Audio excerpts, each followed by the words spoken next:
خد يا نجم، تعالى اقول لك خلاص قرعة دوري ابطال افريقيا والكونفدرالية خلاص خلصت، خلاص اتحددت الفرق اللي هتلاعب النادي الاهلي ونادي الزمالك. الاهلي خلاص وقع مع سيمبا التنزاني، طبعا ماتش هيبقى قوي جدا على النادي الاهلي، طبعا هيبقى في اخر شهر 3، هيبقى في صيام، وسيمبا ممكن يلعب الماتش ده في العصر، فبالتوفيق ان شاء الله النادي الاهلي. انا شايف ماتش هيبقى قوي جدا على النادي الاهلي.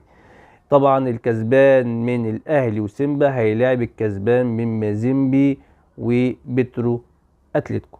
ده بالنسبة لدوري أبطال أفريقيا. بالنسبة لبطولة الكونفدرالية، الزمالك يعني بسوء الحظ طبعا وقع مع فيوتشر. احنا كنا عايزين طبعا الزمالك يبقى يلعب فرقة تانية وفيوتشر يلعب فرقة تانية على أساس ممكن الاتنين يوصلوا، بس قدر الله ما شاء فعل. خلاص كده الزمالك هيلاعب فيوتشر، والكسبان من الزمالك وفيوتشر هيلاعب الكسبان من الملعب